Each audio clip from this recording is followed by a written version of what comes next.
সালামু আলাইকুম, স্বাগতম সবাইকে ইনভাস্টা নিয়ে। আমরা আজকে প্রাণী জগতের শ্রেণীবিন্যাস চ্যাপ্টারের 2 নম্বর লেকচারে চলে আসলাম। আমরা আজকে আলোচনা করব পর্ব 6 আর্থ্রোপোডা থেকে। এখন আমাদের প্রথমত আর্থ্রোপোডা পড়তে গেলে আমাদের জানা লাগবে আর্থ্রোপোডা শব্দটা কই থেকে আসলো এবং কি এটার মিনিং। ঠিক আছে, দেখো আর্থ্রোপোডা এখানে আর্থ শব্দের অর্থ হচ্ছে সন্ধি। আর পোডোস, পোডাটা এসেছে হচ্ছে পোডোস শব্দ থেকে। এই শব্দের অর্থ হচ্ছে পা। এখন পোডোস মানে পা, এটা কিভাবে মনে রাখবা? মনে করো আমরা কি জানি, আমরা মাঝে মাঝে বলি তোমার পদধূলি। এই পদ, দেখো পদস থেকে আসছে কি পা। ঠিক আছে, তার মানে কি আমরা কিভাবে মনে রাখতে পারি আর্থপোডা শব্দটা? আর্থ মানে সন্ধি, পোডোস মানে পা। দেখো এই যে এই দুইটা শব্দকে এক করে কি করা হয়েছে, এই আর্থপোডার নামকরণ করা হয়েছে। এবার এই আর্থপোডা পর্বে সবচেয়ে গুরুত্বপূর্ণ একটা প্রশ্ন হচ্ছে কি, প্রাণী জগতের সবচেয়ে বৃহত্তম পর্ব হচ্ছে এই আর্থপোডাটাই। ঠিক আছে, এই আর্থপোডাটাই কি প্রাণী জগতের সবচেয়ে বৃহত্তম পর্ব। এটা তোমার 8-এর এক্সামে আসে, 9-10-এর এক্সামে আসে, তারপর কলেজের এক্সাম, অ্যাডমিশন এক্সাম, অনেক জায়গায় আসে এই প্রশ্নটা। তোমরা এটা মানে খুব ভালো করে মনে রাখবা যে কি প্রাণী জগতের সবচেয়ে বৃহত্তম পর্ব কি, অর্থাৎ সবচেয়ে বড় পর্ব কি, আর্থপোডা। ঠিক আছে, এবার দেখো এটা হচ্ছে কি পৃথিবীর সকল পরিবেশে দেখা যায়। এরা মাঝে মাঝে অন্তঃপরজীবী বহিঃপরজীবী হিসেবে কাজ করে। এদের মানে বাস করে। তারপরে কি এদের তুমি স্থলে পাবা, তারপর স্বাদু পানিতে সমুদ্রে পাবা। এই পর্বের অনেক প্রজাতির ডানার সাহায্যে উঠতে পারে। এখন দেখো এই যে স্বভাব ও বাসস্থান, এটা তুমি কিভাবে মনে রাখবে?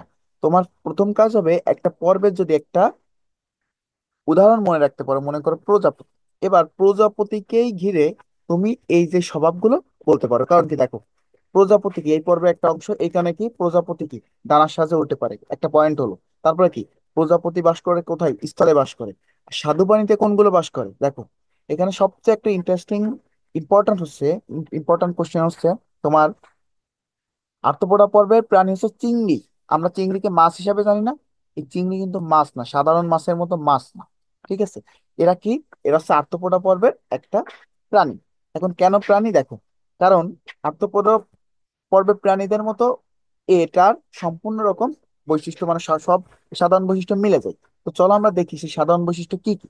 দেখো আর্থ্রোপোডা পর্বের প্রাণীকে আছে 3টি অঞ্চলে বিভক্ত করা। এদের দেহ কি, ঠিক আছে, দেহ, মস্তক, না, দেহ, মস্তক, বক্ষ এবং উদর, এই 3টি অঞ্চলে বিভক্ত ও সন্ধিযুক্ত উপাঙ্গ বিদ্যমান। এখন উপাঙ্গ মানে কি, এই যে অঙ্গের, দেখো এ একটা অঙ্গ, এটার বিভিন্ন পার্টকে ভাগ করা যায়, এটা কি বলে উপাঙ্গ। এখন দেখো এটা কয়টা অঞ্চলে বিভক্ত করা যায়? 3টি। একটা কি মস্তক, মানে হচ্ছে মাথা, এই যে মাথা। তারপর কি বক্ষ, বক্ষ মানে কি বুক। আর উদর, উদর মানে কি পেট। এই 3টা অঞ্চলে বিভক্ত করা যায়, এটা হচ্ছে বিষয়। তারপরে দেখো, তারপর হচ্ছে মাথায় এক জোড়া পুঞ্জাক্ষী ও অ্যান্টেনা থাকে। এখন পুঞ্জাক্ষী মানে দেখো পুঞ্জ প্লাস অক্ষী মিলে হয়েছে কি পুঞ্জাক্ষী। তোমরা যখন বাংলা পড়বা সন্ধি তখন দেখবা পুঞ্জাক্ষী শব্দের সন্ধি বিচ্ছেদ কিভাবে করা হয়। একটা হচ্ছে পুঞ্জ আর একটা কি অক্ষী। এখন অক্ষী মানে আমরা কি জানি, চোখ। এখন অনেকগুলো অক্ষী মিলিত হয়ে, সরল অক্ষী মিলিত হয়ে একটা যৌগিক অক্ষী তৈরি করে, একে কি বলে পুঞ্জাক্ষী। দেখো তেলাপোকার দেখবা অথবা মশার দেখবা যে এইখানে জাস্ট একটা চোখ থাকে না, অনেক এরকম ছিদ্র ছিদ্র অনেক থাকে, এটা কি বলে পুঞ্জাক্ষী। আর মাথায় দুইটা দেখো, প্রজাপতিরও দেখবা, মশারও দেখবা, তেলাপোকারও দেখবা, তারপরে তুমি চিংড়ি মাছেরও দেখবা। এটা কি, এগুলোকে বলে অ্যান্টেনা। এই যে মাথায় সুরের মতো যেটা থাকে এটা কি বল অ্যান্টেনা। এবার দেখো নরম দেহ, কাইটিন সমৃদ্ধ, শক্ত আবরণী দ্বারা আবৃত। কি দ্বারা? কাইটিন সমৃদ্ধ শক্ত আবরণী দ্বারা। তোমাদের প্রশ্নে আসবে আর্থ্রোপোডা পর্বের প্রাণীদের দেহ কি দ্বারা আবৃত? কাইটিন। কি দ্বারা? কাইটিন। এবার দেখো মালপিজিয়াম নালিকা নামক রেচনাঙ্গ বিদ্যমান। তোমাদের আসবে কি যে আর্থ্রোপোডা পর্বের প্রাণীদের রেচনাঙ্গের নাম কি? মালপিজিয়াম নালিকা। কি মালপিজিয়াম নালিকা? মানে এইগুলো তোমরা একটু মনে রাখার চেষ্টা করবে, এগুলো অনেক ইম্পর্ট্যান্ট। তোমার এইটা লাগবে মানে বললাম না, তোমার অ্যাডমিশন পর্যন্ত লাগবে। তারপরে তুমি যদি জুলজিতে পড়ো মানে প্রাণী বিজ্ঞানে পড়ো, অনার্স করো, তাহলে দেখা যাবে এইগুলো তো অহরহ লাগতেছে। এখন যদি তুমি মনে রাখো তাহলে দেখা যাবে তোমার এইটের জন্য তো মার্ক পাইতে খুব হেল্প করবে, তারপরে কি কলেজেও করবে, তারপর কি অ্যাডমিশনে ভালো জায়গায় চান্স পাইতে হেল্প করবে। ঠিক আছে, এটা হচ্ছে বিষয়। দেখো আর এটার আরেকটা সবচেয়ে গুরুত্বপূর্ণ বিষয় হচ্ছে কি, দেহের রক্তপূর্ণ গহ্বর হিমোসিল নামে পরিচিত। কি নামে? হিমোসিল। এটা মনে রাখবা। আর্থ্রোপোডা পর্বের প্রাণীদের রক্তপূর্ণ গহ্বরকে কি বলে? হিমোসিল। উদাহরণ কি, আমি আগেই বলেছি, উদাহরণ আছে প্রজাপতি, চিংড়ি, আরশোলা, কাঁকড়া। কাঁকড়াও কিন্তু মাছ না, অনেকে কাঁকড়াকে মাছ হিসাবে চিনি। কাঁকড়া মাছ না, কাঁকড়া কি আর্থ্রোপোডা পর্বের একটা প্রাণী। এখন কেন মাছ না, আমরা সেটা যখন মাছ নিয়ে আলোচনা করব কর্ডাটা পর্বের প্রাণীদের, তখন দেখবো। দেখো এখানে আরেকটা ইম্পর্টেন্ট জিনিস আমরা বলতে পারি। দেখো চিংড়িতে কি কোনো কাঁটা থাকে? চিংড়িতে কিন্তু কোনো রকম কাঁটা থাকে না, অর্থাৎ চিংড়ি মাছ না। কাঁকড়াতেও কিন্তু কোনো রকম কাঁটা থাকে না, এখানে এটা কোনো মাছ না। এখন যাদের কাঁটা থাকে অর্থাৎ হাড় থাকে, তারা কি মেরুদণ্ডী। দেখো প্রত্যেকটা মাছ, তুমি পৃথিবীতে যে মাছই দেখবা, সেই মাছের কি থাকে? হাড় থাকে অর্থাৎ কাঁটা থাকে, অর্থাৎ তারা মেরুদণ্ডী। কিন্তু কাঁকড়া, চিংড়ি এদের কিন্তু কোনো রকম হাড় বা মেরুদণ্ড থাকে না। এটা হচ্ছে বিষয়। এরপরে আসি আমরা আমাদের আরেকটা পর্ব, 7 নম্বর পর্ব, মলাস্কা। নামটা খুব ইন্টারেস্টিং মনে হচ্ছে, মলাস্কা। দেখো মলাস্কা শব্দটা কই থেকে আসলো? দেখো মলাস্কা শব্দ থেকে এই পর্বের নামকরণ। এর অর্থ কি? নরম। মলাস্কা মানে কি? নরম, এটা মনে রাখবো। মলাস্কা পর্বের প্রাণীরা বেশিরভাগই নরম। এটি প্রাণী জগতের দ্বিতীয় বৃহত্তম পর্ব। প্রথমটা কি ছিল? আর্থ্রোপোডা। দ্বিতীয়টা কি? মলাস্কা। এটা মনে রাখবো, প্রথমটা ছিল আর্থ্রোপোডা, দ্বিতীয়টা কি? মলাস্কা। এই পর্বের প্রাণীদের গঠন, বাসস্থান, স্বভাব বৈচিত্র্যপূর্ণ। এই যে এই কথাটা তো সার্বজনীন, তুমি যে কোনো পর্বের বেলায় লিখতে পারবা। এই পর্বের প্রাণীদের গঠন, বাসস্থান, স্বভাব বৈচিত্র্যপূর্ণ, দেখবা তুমি প্রত্যেকটা পর্বে এই কথাটা লেখা আছে। তুমি এখান থেকে মনে রাখবে মলাস্কা শব্দের অর্থ কি? এটা হচ্ছে নরম। এটা প্রাণী জগতের দ্বিতীয় বৃহত্তম পর্ব। দেখো এরা পৃথিবীর প্রায় সকল পরিবেশে বাস করে। প্রায় সবাই সামুদ্রিক এবং সাগরের বিভিন্ন স্তরে বাস বাস করে। কিছু কিছু প্রজাতি পাহাড়ি অঞ্চলে, বন জঙ্গলে, স্বাদু পানিতে বাস করে। এখন সেগুলো কারা, আমরা একটা এক্সাম্পল দেখি। দেখো শামুক, ঝিনুক। এখন শামুককে কিন্তু আমরা সবাই দেখতে পারি। দেখো এই শামুককে কিন্তু অনেক জায়গায় দেখা যায়। তুমি দেওয়ালে দেখবা মাঝে মাঝে, তারপর কি রাস্তায়, অনেক জায়গায় দেখবা এই শামুককে। এটা কি মলাস্কা পর্বের অন্তর্ভুক্ত। দেখো শামুকের এই যে দেহের ভিতর নরম না, এইভাবে আমরা মনে রাখতে পারি কি এটা মলাস্কা পর্বের অন্তর্ভুক্ত। দেখো সাধারণ বৈশিষ্ট্য কি? জেনারেলি এদের দেহটা নরম থাকে। তারপর কি? নরম দেহটি শক্ত খোলস দ্বারা আবৃত। দেখো এই শামুকটা দেখলে বুঝতে পারতেছো কি এদের ভিতরের দেহটা নরম থাকে। এদের দেহের আবরণটা কি? শক্ত খোলস দ্বারা আবৃত। তারপর কি? পেশিবহুল পা দিয়ে এরা চলাচল করে, মানে পেশি, কোনো রকম হাড় নেই। দেখো এই যে এরা হাঁটা চলা করে না, এটা কি? পেশিবহুল পা দিয়ে হাঁটা চলা করে। দেখো তারপরে এখানে এদের একটা ইন্টারেস্টিং জিনিস হচ্ছে কি, এরা ফুসফুস বা ফুলকার সাহায্যে শ্বসন কার্য চালায়। এরা কিসের সাহায্যে শ্বসন কার্য চালায়? ফুসফুস বা ফুলকার সাহায্যে। মানুষ কিসের সাহায্যে চালায় বলো তো? মানুষ চালায় ফুসফুসের সাহায্যে, আর মাছ চালায় ফুলকার সাহায্যে।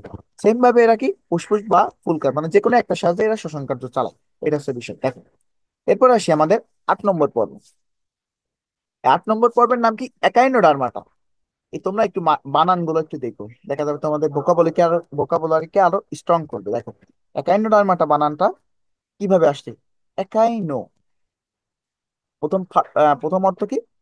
প্রথম অর্থ হচ্ছে, তো প্রথম লেটার হচ্ছে ই, ই দিয়ে শুরু হয়েছে। এখন এই একাইনো শব্দের অর্থ হচ্ছে কাটা। আর ডার্মা, ডার্মা শব্দ অর্থ কি? ত্বক। আমরা সবাই জানি ডার্মা শব্দ অর্থ কি? ত্বক। তার মানে কি একাইনোডার্মাটা বলতে আমরা কি বুঝি? কাঁটাযুক্ত ত্বক।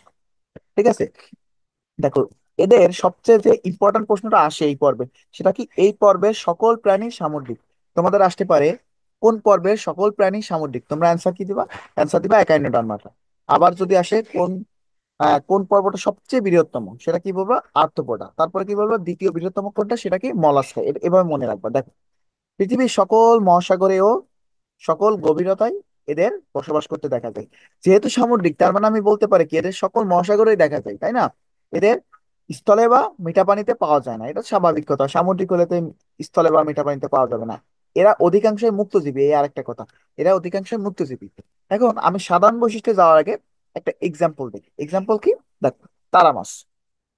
তারা মাছ কি সাধারণ পানিতে দেখা যায়? নদীতে দেখা যায়? যায় না। এদের জাস্ট কোথায় দেখা যায়? এদের দেখা যায় সাগরে।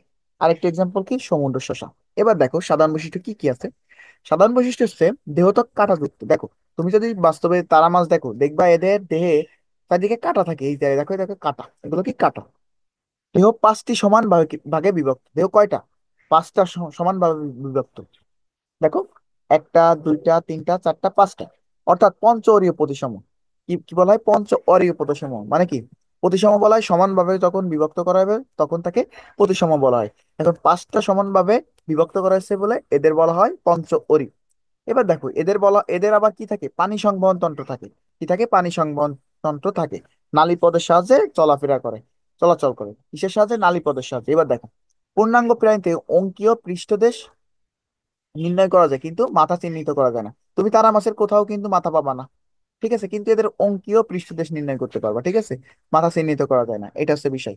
এটা ছিল আমাদের অমেরুদণ্ডী প্রাণীদের যে শ্রেণীবিন্যাস আটটা, সেই আটটা নিয়ে মানে একটু শর্ট আলোচনা, ডিটেলসে অনেক আছে, ঠিক আছে। তো চলো আমরা আজকে মেরুদণ্ডী প্রাণীর শ্রেণীবিন্যাসটা একটু শিখে নেই, কারণ এটা খুব সহজ, আমাদের সাথে মিলবে তো। তো চলো, প্রথম পর্ব, 9 নম্বর পর্বটা কি? 9 নম্বর পর্বটা হচ্ছে করডাটা। কি? করডাটা। এখন করডাটা শব্দটা এসেছে, এসেছে কই থেকে? করডা শব্দ। এখন করডা শব্দের অর্থ কি? রজ্জু বা নালী, রজ্জু বা নালী। এবার দেখো, পৃথিবীর সকল পরিবেশে এরা বাস করে। মানে কি? মানে প্রথমত বুঝতে হবে করডাটা পর্বের প্রাণী কারা। মানুষ, বাঘ, সিংহ, কুনো ব্যাঙ, মানে যাদের হাড় আছে আমরা তাদের বলতে পারি, তাই না? এরা সব জায়গায় বাস করে, কিন্তু সমস্ত পরিবেশে। এদের বহু প্রজাতি কি ডাঙায় বাস করে, কারা সেগুলো? আমরা আমরা কিন্তু ডাঙায় বাস করি। দেখো, জলচর করডাটাদের মধ্যে সবচেয়ে বহু বহু প্রজাতি স্বাদু পানিতে অথবা সমুদ্রে বাস করে, তাই না? দেখো, স্বাদু পানিতে বাস করে কারা? রুই মাছ। সমুদ্রে বাস করে কারা? হাঙর। এগুলোও কি করে, কারণ কি এদের কি আছে, এদের হাড় আছে, এদের মেদন। দেখো, তারপরে কি বহু প্রজাতি বৃক্ষবাসী, মরুবাসী, মেরুবাসী, গুহাবাসী ও কিছু। এগুলো জাস্ট এমনি রিডিং দিচ্ছে তোমাদের, এগুলো খুব বেশি ইম্পর্টেন্ট দিয়ে মনে রাখার দরকার নেই, ঠিক আছে। দেখো, কয়টাটা পর্বের বহু প্রাণী বহি প্রজাতি হিসেবে অন্য প্রাণীর দেহে সংলগ্ন হয়ে জীবনযাপন করে। এবার দেখো, আমি সাধারণ বৈশিষ্ট্য আসছি, এগুলো এতটা ইম্পর্টেন্ট ছিল না, সাধারণ বৈশিষ্ট্যটা ইম্পর্টেন্ট, আমরা একটু দেখি। এই পর্বে প্রাণীর সারা জীবন অথবা ভ্রূণ অবস্থায় পৃষ্ঠীয় দেশ বরাবর নটোকর্ড অবস্থান করে। কি কি অবস্থান করে? নটোকর্ড, এটা ইম্পর্টেন্ট। কি অবস্থান করে? নটোকর্ড। এখন নটোকর্ড জিনিসটা কি দেখো, এটা ইম্পর্টেন্ট। নটোকর্ড কি? তোমাদের ক দাগে আসবে একটা সৃজনশীল প্রশ্নে, ক দাগে আসবে কি নটোকর্ড কি? তোমরা অ্যান্সার দিবা। নটোকর্ড হলো একটি নরম, নমনীয়, দণ্ডাকার, দৃঢ় ও অখণ্ডায়িত অঙ্গ। তার মানে কি? এটা নরম, নমনীয়, দণ্ডাকার, দৃঢ় ও অখণ্ডায়িত অঙ্গ। দেখো, পৃষ্ঠদেশে একক ফাঁপা স্নায়ুরজ্জু থাকে। কি থাকে? পৃষ্ঠদেশে একক ফাঁপা স্নায়ুরজ্জু। কেমন ফাঁপা স্নায়ুরজ্জু থাকে? দেখো, সারা জীবন অথবা জীবন চক্রের কোনো এক পর্যায়ে পার্শ্বীয় গলবিল গলবীয় ফুলকা ছিদ্র থাকে। মানে কি? জীবনের কোনো এক পর্বে এদের ফুলকা থাকে। আমাদেরও হয়তো বা ফুলকা ছিল মাতৃগর্ভে, কারণ কি মাতৃগর্ভে জেনারেলি পানি থাকে, ঠিক আছে। এই পানির ভিতর আমরা শ্বাস প্রশ্বাস কিভাবে নিয়েছি? এই ফুলকার মাধ্যমে, ঠিক আছে। তার মানে কি, যে কোনো একটা পর্যায়ে ফুলকা থাকে, গলবিলীয় ফুলকা থাকে। দেখো, তারপর আসি এই করডাটা পর্বকে তিনটি উপভাগে ভাগ করা হয়েছে। দেখো, প্রথমেই আমি তোমাদের দেখাই, প্রথমে একটা শক ছিল, এই শখটা একটু মনে রাখবে। দেখো, ফার্স্ট অফ অল কি ছিল? একটা জগৎ ছিল, জগতের নাম কি ছিল? অ্যানিমেলিয়া। তারপরে কি ছিল? পর্ব। পর্ব পর্ব কয়টা ছিল? 9টা। পরিফেরা, নিডারি, এগুলো তোমাদের মুখস্থ করতে বলেছিলাম। দেখো, এটা আমি কিভাবে মনে রাখেছিলাম আমি তোমাদের একটু বলি। দেখো, লিখেছিলাম সব, মানে আমার অতটা খেয়াল নেই। পড়নি, পালাওনি, পালাওনি, এইটুকু দিয়ে মনে রেখেছিলাম আর কি। পরিফেরা আর নিডারিয়া। পড়তে পরিফেরা, নিডারিয়াতে নি, পালাওতে প্লাটিহেলমিনথেস, নিতে নেমাটোডা। তারপর কি? আহ Annelida, Arthropoda, Mollusca, Echinodermata, chordata. আমার এই পাঁচটা কিভাবে মনে রেখেছিলাম আমার খেয়াল নেই, তোমরা এই প্রথম চারটা এভাবে মনে রাখতে পারো। তারপর কি? Annelida, Arthropoda, Mollusca, Echinodermata, Chordata. লাস্টে কি? আমরাই তো, কর্ডাটা। এখন দেখো, কর্ডাটার কিন্তু তিনটা উপপর্ব আছে, সেগুলো কি? সেগুলো হচ্ছে ইউরে কর্ডাটা, সেফালো কর্ডাটা, ভার্টিব্রাটা। এভাবে মনে রাখবা। তারপরে কি? দেখো, ভার্টিব্রাটার আরো কয়েকটা শ্রেণী আছে, সেগুলো কি? সাইক্লোস্টোমাটা, কন্ডিক্সটিক্স, অস্টিকটিক্স, উভচর, সরীসৃপ, পক্ষীকুল, স্তন্যপায়ী। তোমরা জাস্ট আগে পর্বটা মনে রাখো, তারপরে উপপর্ব কয়টা? তিনটা, এটা মনে রাখো। এখন এই উপপর্বগুলো কার? উপপর্বগুলো হচ্ছে করডাটা পর্বের। তো চলো আমরা সেগুলো সম্পর্কে একটু ডিটেলস আলোচনা করি। দেখো, এখন করডাটা পর্বকে কয়টি উপভাগে ভাগ করা হয়েছে? উপপর্বে ভাগ করা হয়েছে তিনটি। প্রথমটা কি? প্রথমটা হচ্ছে ইউরোকর্ডাটা। এখন ইউরোকর্ডাটা জিনিসটা কি আমরা দেখি। ইউরোকর্ডাটা হচ্ছে কি? প্রাথমিক অবস্থায় ফুলকার অন্ধ্র, পৃষ্ঠীয় ফাঁপা রজ্জু থাকে, ফাঁপা স্নায়ুরজ্জু থাকে। এমনি মনে রাখবা। দেখো, শুধুমাত্র লার্ভা দশায় এদের লেজে নটোকর থাকে। কখন নটোকর থাকে? দেখো, আর কোথায় থাকে? শুধুমাত্র লার্ভা থাকে যখন, লার্ভা দশায় লেজে নটোকর থাকে। শুধুমাত্র লার্ভা দশায় লেজে নটোকর থাকে। এর এক্সাম্পল দেখো, ডান সাইডে দেওয়া আছে। দেখো, এটা কি মনে আছে? বদনা। বদনা টাইপের মনে হচ্ছে না? লম্বা বদনা, অর্থাৎ গাছের মতো দেখো মনে আছে। এটা কি বলে? অ্যাসি অ্যাসিডিয়া, অ্যাসকিডিয়া, এমন ভাবে উচ্চারণ করা হয়, ঠিক আছে। কি এটা? ইউরোকর্ডাটা। এদের এদের একটা বৈশিষ্ট্য কি? শুধুমাত্র লার্ভা দশায় এদের লেজে নটোকর্ড থাকে। তারপরে কি? সেপালোকর্ডাটা। আর একটা কি? ভার্টিব্রাটা। এখন সেপালোকর্ডাটা দেখি। এরা দেখতে খানিকটা মাছের মতো, দেখো তো, মাছের মতো না? সেপালোকর্ডাটা মাছের মতো না? হ্যাঁ, এরা দেখতে মাছের মতো, সারা জীবনই এদের দেহে নটোকর্ড উপস্থিতি দেখা যায়, এটা কি সারা জীবন থাকে। আর আগেরটা কি ছিল, শুধুমাত্র লার্ভা দশায় থাকে। ঠিক আছে, এবার দেখো ভার্টিব্রাটা। এখন আসি আমরা ভার্টিব্রাটা। ভার্টিব্রাটা এই উপপর্বের প্রাণীরা মেরুদণ্ডী প্রাণী হিসেবে পরিচিত। কি মেরুদণ্ডী প্রাণীরা হিসেবে পরিচিত কি, জাস্ট ভার্টিব্রাটা। দেখো গঠন ও বৈশিষ্ট্যের উপর ভিত্তি করে মেরুদণ্ডী প্রাণীদের 7টি শ্রেণীতে ভাগ করা হয়েছে। কয়টা শ্রেণীতে? 7টি। প্রথম কাজ কি ছিল, একটা জগৎকে কয়টা ভাগে ভাগ করা হয়েছে? 9টা ভাগে। এখন 9টা ভাগের কয়টাকে কয়টা উপভাগে? 3টা। এখন 3টা উপভাগের যে ভার্টিব্রাটা ছিল, ভার্টিব্রাকে 7টি শ্রেণীতে ভাগ করা হয়েছে। এখন সেগুলো কি আমরা দেখি। প্রথমটা দেখি আমরা, সাইক্লোস্টোমাটা। এদের একটা বৈশিষ্ট্য দেখি, এদের দেহ হচ্ছে কি লম্বাটে। দেখো এই যে মাছটাকে দেখবা, তোমাকে কিসের মনে হচ্ছে? ইলেকট্রিক ইলের মতো মনে হচ্ছে না খানিকটা, তাই না? ওই হিসাবে মনে রাখবে। দেখো দেহটা কি লম্বাটে। তারপর কি মুখছিদ্র গোলাকার ও চোয়ালবিহীন, এদের কোনো রকম চোয়াল থাকে না, দেখো গোলাকার কিন্তু চোয়ালবিহীন। এদের দেহে আইস বা যুগ্ম পাখনা অনুপস্থিত, এদের দেহে কোনো রকম আইস থাকে না। বান মাছের মতো এদের দেহে কোনো রকম আইস থাকে না। দেখো তারপর কি ফুলকা সিডের সাহায্যে শ্বাস নেয়, কিসের সাহায্যে? ফুলকা সিডের সাহায্যে। যেহেতু মাছ এরা, তার মানে কি এরা ফুলকা সিডের সাহায্যে নিবে, এটা তো অবশ্যই একটা কমন বিষয় যে কি ফুলকা সিটের সাহায্যে শ্বাস নেবে। পেট্রোমাইজন কি, এটা উদাহরণ কি পেট্রোমাইজন। দেখো তারপর কি 2 নম্বর শ্রেণী কি আছে আমাদের, কন্ডিক্সটিক্স। কি আছে? কন্ডিক্সটিক্স। আমি এটা মুছে দিই তাহলে তোমাদের বুঝতে সুবিধা হবে। কন্ডিক্সটিক্স। দেখো এদের সাধারণ বৈশিষ্ট্য কি আগে বলি। এদের একটা উদাহরণ হচ্ছে কি হাঙ্গর মাছ, করাত মাছ, হাতুড়ি মাছ। এটা কি? হাতুড়ি মাছ। দেখো হাতুড়ি না, মাথায় মাথায় হাতুড়ির মতো দেখতে বলে এদের কি বলা হয়? হাতুড়ি মাছ। দেখো এই পর্বে সকল প্রাণী কোথায় বাস করে? সমুদ্রে বাস করে। তারপর কি কঙ্কাল তরুণস্থিময়। এই কথাটা অনেক ইম্পর্ট্যান্ট, অনেক ইম্পর্ট্যান্ট। কাদের কঙ্কাল তরুণস্থিময়? কন্ডিক্সটিক্স। এটা আসবে তোমাদের এক্সামে, ঠিক আছে? দেখো মুখছিদ্র থেকে দেহের অঙ্কীয় দেশে অবস্থিত। দেহ প্লাকয়েড আইস দ্বারা আবৃত। কি আইস দ্বারা? প্লাকয়েড। প্লাকয়েড এইটা তোমার মেডিকেল অ্যাডমিশনে মানে অনেকবার আসে। কি প্লাকয়েড? প্লাকয়েড আইস দ্বারা আবৃত। মাথার দুই পাশে 5 থেকে 7 জোড়া ফুলকা ছিদ্র থাকে। কয়টা? 5 থেকে 7 জোড়া ফুলকা ছিদ্র থাকে। এইগুলো খুব ইম্পর্টেন্ট, এইগুলো মনে রাখবে। দেখো এদের কোনো রকম কানকো থাকে না। কি থাকে না? কানকো থাকে না। লেজের দুটি অংশ ভিন্ন আকৃতির, অর্থাৎ হেটারোসার্কেল বলে। কি বলে? হেটারোসার্কেল বলে। হেটারোসার্কেল কেন? কারণ দেখো তুমি যদি রুই মাছ দেখো তাদের লেজটা থাকে এরকম। তুমি যখন মাছ আঁকো, এমন ভাবে মাছ আঁকো না। দেখো আমি মাছ অতটা ভালো আঁকতে পারি না, না এমন থাকে না মাছটা। দেখো তুমি কি করতেছো, এমন ভাবে আঁকছো যে মনে হচ্ছে লেজটা যদি মাঝখান দিয়ে কাটা হয়, এই সাইডেও যে পরিমাণ অংশ থাকবে, এই সাইডেও সেম পরিমাণ অংশ থাকবে। কিন্তু দেখা যাবে তুমি যখন এই যে হাঙ্গর মাছকে কাটবা, এদের যে লিস্ট দেখা যাবে এক সাইডে অনেক বেশি জায়গা নিয়ে আসে, আর এক সাইডে কম জায়গা নিয়ে আসে। ঠিক আছে, এই কারণে কি হেটার সার্কেল, মানে দুটি অংশ ভিন্ন আকৃতি থাকে। এটা হচ্ছে বিষয়। দেখো এরপরে 3 নম্বর শ্রেণী কি, 3 নম্বর শ্রেণীটা আছে অস্টিকটিস। কি? অস্টিকটিস। এখন এদের একটা এক্সাম্পল দেখি। এক্সাম্পল কি? ইলিশ মাছ, তারপর কি সি হর্স। এখন দেখো ইলিশ মাছের বৈশিষ্ট্যগুলো দেখি। অধিকাংশ স্বাদু প্রাণীর মাছ মুখছিদ্র দেহের সম্মুখ প্রান্ত থাকে, মানে গালটা কোথায় থাকে? দেহের সামনের দিকে থাকে। ঠিক আছে, দেখো দেহ থাকে সাইক্লয়েড। দেহ কি? সাইক্লয়েড। আগেরটা কি ছিল? আগেরটা ছিল প্লাকয়েড। এদের দেহ সাইক্লয়েড, গ্যানোয়েড, তারপর কি টিনয়েড ধরনের আইস দ্বারা আবৃত থাকে। আগেরটা কি ছিল? লাগবে, এটা মনে রাখবা। দেখো তারপরে কি মাথার দুই পাশে 4 জোড়া ফুলকা থাকে। এই সাইডে দুইটা থাকে ফুলকা, ওই সাইডে দুইটা দুইটা থাকে ফুলকা। ঠিক আছে, ফুলকা গুলো কানকো দিয়ে ঢাকা থাকে। আগের আগের গুলোতে কিন্তু কানকো ছিল না, কিন্তু এদের দেখা যায় ফুলকা ঢাকার আগে দেখবা এরকম একটা কানকো থাকে। ঠিক আছে, একটা পর্দা থাকে, এদের কি বলে? কানকো। ফুলকার সাহায্যে শ্বাসকার্য চালায়, এটা সবাই জানি। লেজের দুটি অংশ একই রকম। দেখো এই সাইডেও যে পরিমাণ অংশ নিয়ে আছে, এই সাইডেও সেম পরিমাণ অংশ নিয়ে আছে। অর্থাৎ কি এরা হোমো সার্কেল। যদি হোমো মানে কি? সমান। হোমো মানে কি? সমান। এটারও মানে কি? অসমান। এটা হচ্ছে বিষয়। এগুলো তোমাদের জেনারেল এক্সাম্পল, তোমরা মনে রাখতে পারো। দেখো তারপরে কি 4 নম্বর, 4 নম্বর কি আছে সেন্টার? উভচর। উভচরকে বলে অ্যামফিবিয়া। কি বলে? অ্যামফিবিয়া। দেখো এখন উভচর কারা? অবশ্যই আমরা জানি ব্যাং। এই যে কোন ব্যাং? সোনা ব্যাং, কুনো ব্যাং।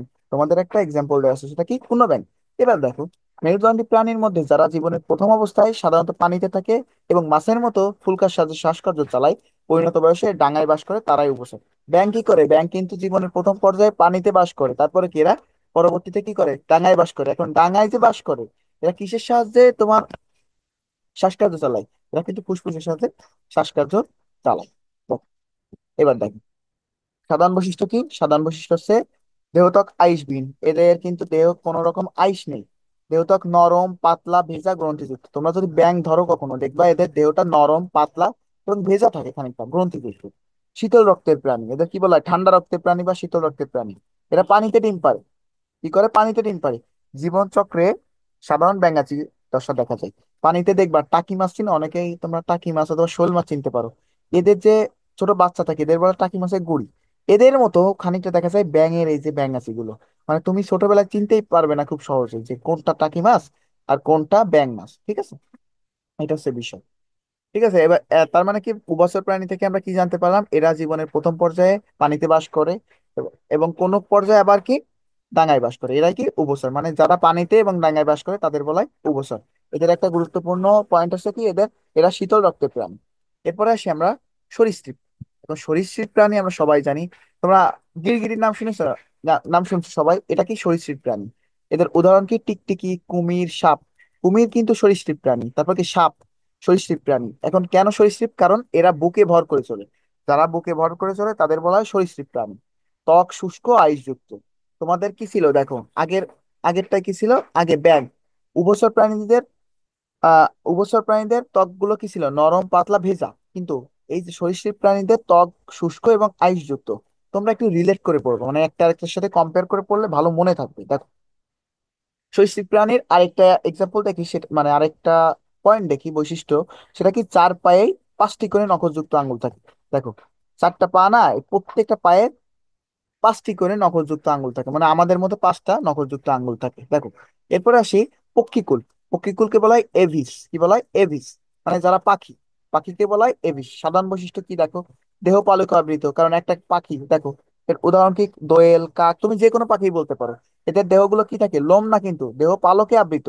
দুটি ডানা, দুটি পা, একটি চঞ্চু আছে। চঞ্চু মানে চক্ষু না কিন্তু, চঞ্চু মানে হচ্ছে ঠোঁট। দেখো, একটা ঠোঁট আছে, দুটি পা আছে, দুটি ডানা আছে। তারপরে কি ফুসফুসের সাথে বায়ুথলি থাকায় সহজে উল্টে পারে। কেন উল্টে পারে বলতো? বায়ুথলি থাকার কারণে খুব সহজে উল্টে পারে। তারপর কি এরা কিন্তু উষ্ণ রক্তের প্রাণী। শীতল রক্তের প্রাণী কারা ছিল? শীতল রক্তের প্রাণী ছিল উভচররা, বাট পক্ষীকুলরা কি উষ্ণ রক্তের প্রাণী। হাড়গুলো শক্ত, হালকা ও ফাঁপা। হাড়গুলো কিন্তু শক্ত থাকে, আবার হালকা থাকে এবং ফাঁপা থাকে।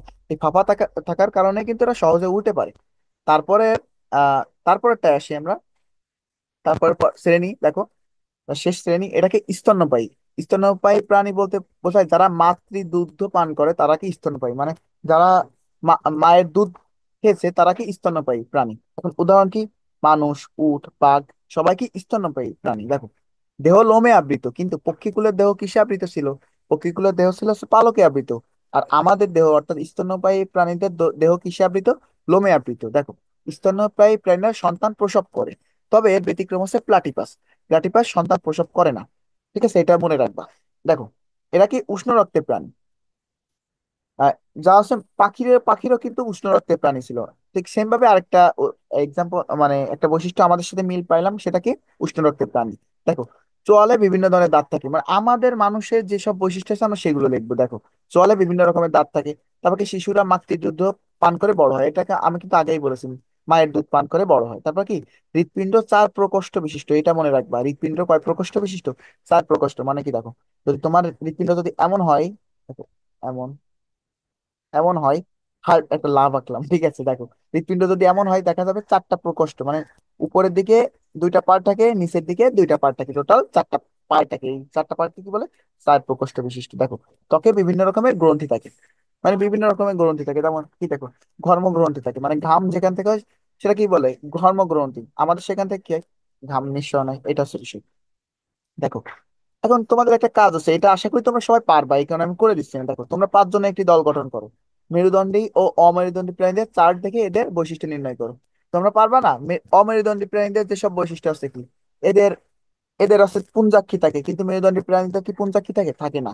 মেরুদণ্ডী প্রাণীরা কি মায়ের দুধ পান করে, কিন্তু অমেরুদণ্ডী প্রাণীরা মায়ের দুধ পান করে না। আরেকটা সবচেয়ে গুরুত্বপূর্ণ একটা বৈশিষ্ট্য কি, মেরুদণ্ডী প্রাণীদের মেরুদণ্ড থাকে, কিন্তু অমেরুদণ্ডী প্রাণীদের মানে মেরুদণ্ড থাকে না। এটা একটা বৈশিষ্ট্য, তোমরা এইভাবে মনে রাখতে পারো।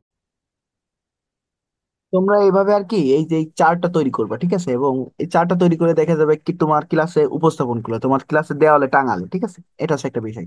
তারপরে পাঠে আসি আমরা, পার্ট 9। এখন পার্ট 9 কি শ্রেণীবিন্যাসের প্রয়োজনীয়তা। এই প্রশ্নটা তোমাদের সৃজনশীল প্রশ্নে খ দাগে মাঝে মাঝে ঘ দাগেও আসে। এখন তোমরা কিভাবে অ্যান্সার করবা? তোমাদের অ্যান্সার করতে গেলে তোমাদের এই যে এই কথাগুলো একটু বুঝে বুঝে পড়া লাগবে অথবা জানা লাগবে। তোমরা যদি এটাই লেখো তাহলে দেখা যাবে তোমরা সহজেই উত্তর করতে পারছো। দেখো, এখন ফার্স্ট অফ অল এখানে কি আছে দেখো। আমাদের পৃথিবীতে কিন্তু লক্ষ লক্ষ প্রাণী আছে, তাই না? এখন লক্ষ লক্ষ প্রাণীকে কিভাবে শনাক্ত করা যায়? অবশ্যই শনাক্ত করা একটা অসম্ভব ব্যাপার। আমি তোমাদের একটা গল্পের মাধ্যমে বলতেছি, ঠিক আছে? তোমরা এটা যদি পারো একটু মুখস্থ করো তাহলে আর কি সুবিধা হবে। দেখো, আমাদের কিছু সৃজনশীল প্রশ্নের উত্তর করতে কিন্তু গাইড লাগবে না। এই যে এইসব কথা যদি একটু ভালোভাবে বুঝে ভিজুয়ালাইজ করে পড়ি, তাহলে দেখা যাবে আমাদের গাইড ছাড়া আমরা খুব সহজে নিজে নিজে লিখতে পারবো। এতে করে দেখা যাবে তোমাদের ক্রিয়েটিভিটি বাড়বে এবং স্যাররা খুশি হয়ে মার্কও বেশি দিবে। ওই সবাই যে একই প্রশ্নের উত্তর লিখলাম, এতে করে কিন্তু তোমাদের আসল যে মেধার কিন্তু বিকাশটা হয় না।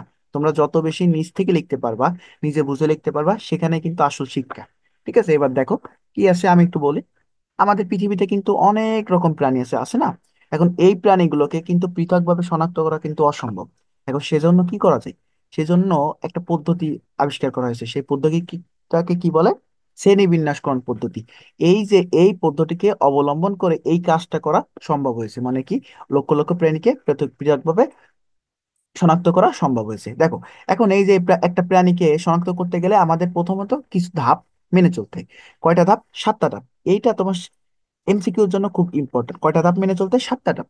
এখন এই 7টা ধাপকে কি বলে? প্রথমকে বলে জগৎ। আমরা আমরা যদি মানুষ হিসেবে একটা এক্সাম্পল দিই এর সাথে, যে আমরা যদি মানুষকে শনাক্ত করতে যাই, তাহলে আমাদের কি হয় দেখো। আমাদের সেক্ষেত্রে জগৎ হয়েছে কি অ্যানিমেলিয়া। তারপর কি পর্বটা কি হয়? পর্বটা কি বলতো? কর্ডাটা। তারপর কি শ্রেণী, বর্গ, গোত্র, গণ ও প্রজাতি। এখন তোমাদের এই যে গণটা কি? গণটা হচ্ছে হোমো। আমি প্রথম ক্লাসেই বলছিলাম কি মানুষের বৈজ্ঞানিক নাম হোমোস্যাপিয়েন্স। হোমোস্যাপিয়েন্স এমন ছিল না? হোমোস্যাপিয়েন্স নিচে একটা আন্ডারলাইন করব। এখন সেক্ষেত্রে দেখা যায় প্রথমটাকে বলে গণ, পরেরটাকে বলে প্রজাতি। আর একটু আগে দেখলাম যে গোত্র কি এটার, তাই না? শ্রেণী কি, এটা আমরা একটু আগে দেখলাম। এখন দেখো, তার মানে কি আমাদের কয়টা ধাপ মেনে চলতে হয়? 7টা ধাপ। সেগুলো কি? জগৎ, পর্ব, শ্রেণী, বর্গ, গোত্র, গণ, প্রজাতি। এবার দেখো, তারপরে অনেক সময় পর্বকে উপপর্ব বা সাব ফাইলাম এ ভাগ করা হয়। কিভাবে? পর্বকে মাঝে মাঝে বিভিন্ন রকম উপপর্বে ভাগ করা হয়। আমরা একটু আগে দেখলাম যে উপপর্বে ভাগ করা হয়েছে কয়টা, দেখি এই যে এখানে দেখো 3টা উপপর্বে ভাগ করা হয়েছে। এই যে করডাটা পর্বকে কয়টা? 3টা উপপর্বে ভাগ করা হয়েছে। তোমরা এই এক্সাম্পলটাও দিতে পারো, যে যেমন করডাটা পর্বকে 3টা উপপর্বে ভাগ করা হয়েছে। তারপরে দেখো, তারপরে প্যারায় কি আসছে আমরা দেখি। শ্রেণীবিন্যাসের সাহায্যে বিজ্ঞানসম্মত উপায়ে অল আছে এইখানে আসতে পারে। দেখো, এই একটু মনে রাখবা, শ্রেণীবিন্যাস কাকে বলে। শ্রেণীবিন্যাস হচ্ছে এমন এক প্রক্রিয়া যেখানে বিজ্ঞানসম্মত উপায়ে সহজে, অল্প পরিশ্রমে ও অল্প সময়ে পৃথিবীর সকল উদ্ভিদ এবং প্রাণী সম্বন্ধে জানা যায়। তাকে কি বলে? শ্রেণীবিন্যাস। তোমরা এই কথাটা লিখতে পারো কিভাবে? শ্রেণীবিন্যাসের সাহায্যে বিজ্ঞানসম্মত উপায়ে সহজে, অল্প পরিশ্রমে ও অল্প সময়ে পৃথিবীর সকল উদ্ভিদ এবং প্রাণী সম্বন্ধে জানা যায়। এটা হচ্ছে বিষয়। দেখো, নতুন প্রজাতি শনাক্ত করতে শ্রেণীবিন্যাস অপরিহার্য। প্রাণীকুলের মধ্যে পারস্পরিক সম্পর্কে বিভিন্ন তথ্য উপাত্ত পাওয়া যায়। মানে কি, শ্রেণীবিন্যাসের সাহায্যে কিন্তু পাওয়া যায় যে কোনটা কোন পর্বে উপস্থিত, কোনটা কোন উপপর্বে। এভাবে একটা তথ্য উপাত্ত পাওয়া যায়। ঠিক আছে, দেখো, ধীরে ধীরে প্রাণীকুলের মাঝে যে পরিবর্তন ঘটেছে বা ঘটছে সে সম্পর্কে ধারণা পাওয়া যায়। এটা হচ্ছে বিষয়। মানে ধীরে ধীরে প্রাণীকুলের মধ্যে যে রকম সম্পর্ক দেখা যাচ্ছে বিবর্তনের মাধ্যমে কিন্তু অনেক কিছুই হয়েছে। ঠিক আছে, এগুলো কিসের মাধ্যমে জানতে পারি আমরা? যে আগে এরকম ছিল একটা প্রাণী। আচ্ছা, তোমরা ডাইনোসর ডাইনোসর চিন্তা করো। ডাইনোসর কিন্তু বিভিন্ন রকম হতে পারে। আমরা যদিও দেখিনি, ডাইনোসর কিন্তু বিভিন্ন রকম হতে পারে। এটা কিভাবে মনে করো আমরা বুঝছি? এগুলো বুঝছি হচ্ছে এই যে কি শ্রেণীবিন্যাসের মাধ্যমে। ঠিক আছে, তারপরে দেখো, অসংখ্য প্রাণীকুলকে একটি নির্দিষ্ট রীতিতে বিন্যস্ত করে গোষ্ঠীভুক্ত করা যায়। মানে কি, মনে করো এই যে আমরা আমরা কি আমাদের সাথে কি কেঁচোর সম্পর্ক মানে একই গোষ্ঠীতে রাখা হয়েছে? হয়নি। কারণ কি, এই যে শ্রেণীবিন্যাসের মাধ্যমে এই জিনিসটাকে খুব সহজে বিন্যস্ত করা গেছে, যে কারা মেরুদণ্ডী, কারা অমেরুদণ্ডী। ঠিক আছে, দেখো, তারপরে কি, প্রাণীর মধ্যে মিল অমিলের ভিত্তিতে পরস্পরের মধ্যে সম্বন্ধ আবিষ্কার করা যায়। তারপর দেখো, প্রাণী সম্পর্কে সামুদ্রিক ও পরিকল্পিত জ্ঞান অর্জন করা যায়। মানে কি, আমরা একটা কমপ্লিট একটা জ্ঞান অর্জন করতে পারতেছি কিন্তু, যে কোথায় কে আছে, কার বৈশিষ্ট্যের সাথে কার বৈশিষ্ট্য মিলে। ঠিক আছে, মলাস্কার সাথে একাইনোডার্মাটা মিলবে না। এভাবে আমরা কিন্তু অনেক রকম একটা পরিকল্পিত একটা সুন্দর একটা জ্ঞান অর্জন করতে পারতেছি। কিসের মাধ্যমে? শ্রেণীবিন্যাসের মাধ্যমে। তারপর দেখো, যেমন সব এককোষী প্রাণীকে একটি পর্বে এবং বহুকোষী প্রাণীদের 9টি পর্বে ভাগ করা হয়েছে। এই কথাটাই মনে রাখো, সব এককোষী প্রাণীকে কয়টা পর্বে ভাগ করা হয়েছে? পর্বে ভাগ করা হয়েছে একটি পর্বে। পর্বে। বাট বহুকোষী প্রাণীদের কয়টি পর্বে ভাগ করা হয়েছে? 9টি পর্বে। পর্বে, ঠিক আছে, 9টি পর্বে। এবার দেখো, এই চ্যাপ্টার শেষে আমরা যে নতুন শব্দগুলো জানলাম, ঠিক আছে, এখন এই নতুন শব্দগুলোকে আমাদের একটু জানতে হবে। আমি আগেই আলোচনা করছি, তোমরা একটু বই থেকে খুঁজে খুঁজে আরেকবার জানবা শ্রেণীবিন্যাস বিদ্যা কি, যেখানে শ্রেণীবিন্যাস নিয়ে আলোচনা করা হয়। দ্বিপদ নামকরণ কি, মানে প্রত্যেক আহ, নামের, বৈজ্ঞানিক নামে দুইটা পদ থাকে। এই পদকে প্রথমে থাকে হচ্ছে কি গণ, পরে থাকে প্রজাতি। এখন এই যে যে পদ্ধতির মাধ্যমে এই নামকরণটা করা হয়েছে তাকে কি বলে? দ্বিপদ নামকরণ। তারপরে এখানে যেগুলো আছে তোমরা, আমি আগে আলোচনা করেছি, তোমরা বইয়ের দেখে একটু নিজেরা খুব সুন্দর করে নোট আকারে পড়তে পারো অথবা লিখতে পারো। দেখো, তারপরে কি, এই যে প্রত্যেকটা চ্যাপ্টারের শেষে এইরকম যদি কিছু দেখো, যে এই অধ্যায় শেষে আমরা যা শিখলাম, এই জিনিসগুলো তোমাদের মাস্ট মাস্ট মনে থাকা লাগবে। তোমরা আগে কি করছো না করছো সেটা বিষয় না, এই জিনিসগুলো তোমাদের এক্সামে আসবেই আসবে, ঠিক আছে? দেখো, তোমাদের যেমন লাস্টের একটা দেখি, পেস্ট কাকে বলে? তোমরা কি বলবা? ক্ষতিকর পোকাকে পেস্ট বলে। আমি যখন 7-এ পড়তাম, 8-এ পড়তাম, তখন আমাকে এই প্রশ্নটা আসছিল আমাদের স্কুলের এক্সামে, যে পেস্ট কাকে বলে? ক্ষতিকর পোকাদের কি বলে? পেস্ট বলে। তারপরে কি, সিলেন্ট্রন কাকে বলে? প্রাচীর দিয়ে ঘেরা দেহগহ্বরকে কি বলে? সিলেন্ট্রন বলে। এরা একাধারে পরিপাক ও সংবহনের কাজ করে, ঠিক আছে? দেখো, তারপরে কি, ভ্রূণ স্তর কাকে বলে? তোমাদের আসতে পারে। ভ্রূণের যে সকল কোষীয় স্তর থেকে পরবর্তীতে টিস্যু বা অঙ্গ সৃষ্টি হয় তাকে কি বলে? ভ্রূণ ভ্রূণ স্তর বলে। তারপরে দেখো, সিলম কাকে বলে? সিলম, সিলম কাকে বলে? দেখো, বহুকোষী প্রাণীর পৌষ্টিক নালী ও এবং দেহপ্রাচীরের মধ্যবর্তী ফাঁকা স্থানকে কি বলে? সিলম। তোমরা এগুলো একটু মুখস্থ করো। দেখো, তারপরে কি, হিমোসিল এর ভিতর দিয়ে কি প্রবাহিত হয়? রক্ত প্রবাহিত হয়। তারপর কি, এই আমি একটু আগে আজকে লেকচারের শুরুতে আলোচনা করেছি কি, প্রাণী জগতে সবচেয়ে বেশি প্রাণী কোথায় থাকে? আর্থ্রোপোডা পর্বে। তারপরে কি, দেখো, মলাস্কা পর্বের প্রাণীদের দেহ নরম ম্যান্টল দ্বারা আবৃত। কি দ্বারা? ম্যান্টল দ্বারা, এটা মনে রাখবা। কি দ্বারা? নরম ম্যান্টল দ্বারা আবৃত। এরা মাংসল পা দিয়ে চলাফেরা করে, ঠিক আছে? তারপরে দেখো, যে সমস্ত প্রাণীকে এদের দেহের কেন্দ্রীয় অক্ষ বরাবর একাধিকবার সমান দুই অংশে কি, একাধিকবার সমান দুই অংশে বিভক্ত করা যায় তাকে কি বলে? অরীয় প্রতিসম প্রাণী বলে। এইটা মনে রাখবো, অরীয় প্রতিসম প্রাণী কাদের বলে? তারা মাছ। যেমন কি, তারা মাছ। করডাটা প্রাণী জগতে একটি পর্ব, এটা আমরা সবাই জানি। এই পর্বে প্রাণীদের নটোকর্ড, শ্রোণীরজ্জু ও গলবিলীয় ফুলকা ছিদ্র আছে, এবং এরা কর্ডেট নামে পরিচিত। অর্থাৎ কি, কর্ডেট নামে কারা পরিচিত বলতো? করডাটা পর্বের প্রাণীরা। করডাটা পর্বের প্রাণীদের কি থাকে? নটোকর্ড থাকে, শ্রোণীরজ্জু থাকে এবং গলবিলীয় ফুলকা ছিদ্র থাকে। এরপর আসি আমরা ভার্টিব্রাটা। ভার্টিব্রাটা কি? একটা উন্নত প্রাণী। এদের নটোকট শক্ত কশেরুকা যুক্ত মেরুদণ্ড, মেরুদণ্ডে পরিবৃত্ত হয়। মানে কি? এবার দেখো, তারপরে স্নায়ুরজ্জুর সম্মুখ প্রান্ত স্ফীত হয়ে মস্তিষ্কে পরিণত হয়। মানে কি, স্নায়ুরজ্জু যদি এমন থাকে, ঠিক আছে, পরে কি এটা স্ফীত হয়ে তোমার মস্তিষ্ক তৈরি করে। মস্তিষ্ক করোটির মধ্যে সুরক্ষিত থাকে। কোথায় থাকে? করোটির মধ্যে সুরক্ষিত থাকে। এই চ্যাপ্টারে তোমাদের কিন্তু অনেক পড়া, সবচেয়ে বিজ্ঞান বইয়ের সবচেয়ে বেশি পড়া এই চ্যাপ্টারে, এবং বেশি বেশি প্রশ্ন আসে, বেশি বেশি মানে এমসিকিউ আসে, অনেক জানার বিষয় আছে। আশা করি তোমরা এই বিষয়গুলো জানার চেষ্টা করবা। তারপরে দেখো, জলজ ভার্টিব্রেটা হুল্কার সাহায্যে, আর যারা স্থলে বাস করে তারা হুল্কার সাহায্যে শ্বাসকর্য চালায়। দাঁড়াও, যারা স্থলে বাস করে তারা ফুসফুসের সাহায্যে হবে, আমি সরি উচ্চারণ ভুল করেছি, এটা ফুসফুসের সাহায্যে শ্বাসকার্য চালায়। আর পানিতে যারা থাকে তারা কিসের সাহায্যে? ফুলকা। এবং যারা এই স্থলে থাকে তারা কি? ফুসফুস। এটা হচ্ছে বিষয়। আমি পরবর্তীতে তোমাদের অনুশীলনের প্রশ্নগুলো নিয়ে আলোচনা করব। আজকের ভিডিওতে এই পর্যন্ত থাকবে, অনেক পড়া আছে কিন্তু তোমরা আস্তে আস্তে ভিডিওগুলো দেখে বারবার দেখবার প্রয়োজনে। কোথায় ইম্পর্ট্যান্ট কথা বলেছি তোমরা বইয়ে দাগাবা, অথবা তোমরা নিজেরা নোট করতে পারো, এভাবে তোমরা পড়তে পারো। যদি ভিডিওটি ভালো লেগে থাকে অবশ্যই চ্যানেলটি সাবস্ক্রাইব করতে পারো এবং বন্ধুদের সাথে শেয়ার করতে পারো, এবং লাইক কমেন্ট করে সাথে থাকতে পারো। ধন্যবাদ সবাইকে ভিডিওটি দেখার জন্য।